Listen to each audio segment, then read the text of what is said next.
In this new video, Pts.of.Athrty, there's a concept to it, but the main thing that you're gonna grasp out of the video is that the robots are beating the shit out of each other. They're just like getting pulverized.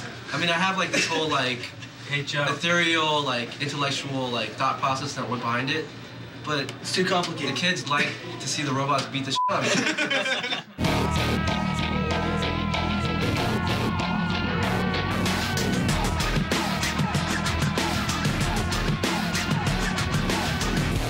When I heard the song that Jay did for this Pts.of.Athrty remix, it sounded very futuristic and robot-like, so I imagined a place thousands of years into the future where humans maybe didn't exist anymore, and the only thing that existed was our heads, and that was used to fuel this factory, which is housing the robots. The way the story of the video goes is the band heads that are inside the factory send out a drone to survey the outlying area, and one of the demons, the demon general, he sees this drone and shoots it down.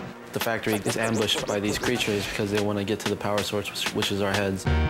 These are the drawings of the bad guys, the demon, calling them demons, and those are the good guys, which are the robots, done by Pts.of.Athrty, who helped work on in the end.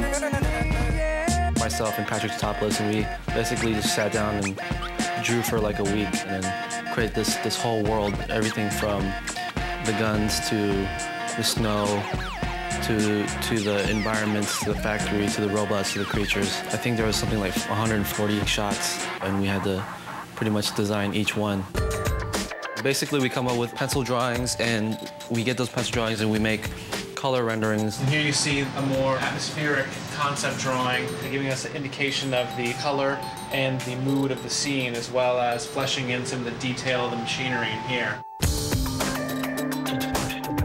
These drawings are scanned in, and Janelle here uses as a basis to create a three-dimensional model from scratch. They make something that's two-dimensional and three-dimensional, so you can go into the computer and look at the object from any angle.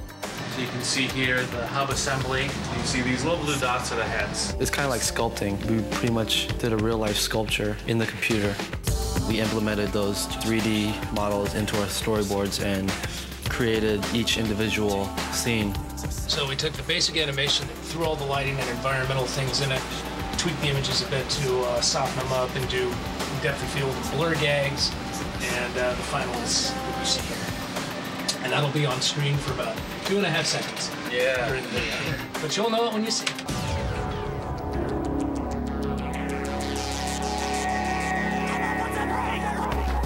With this video, we didn't want to really be in a video. We were created in a three-dimensional digital environment.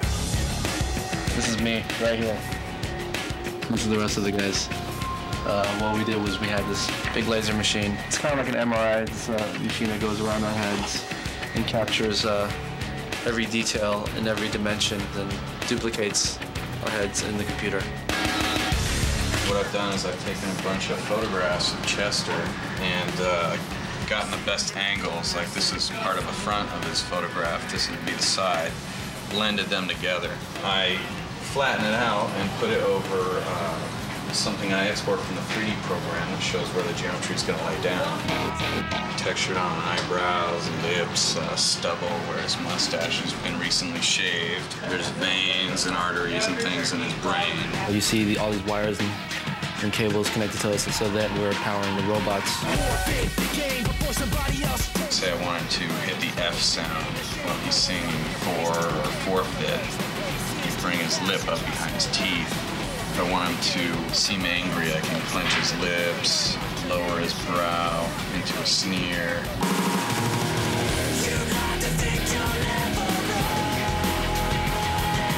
I enjoy the music that we make, and to be able to visually expand the music, it's adding a lot more life to what's already there.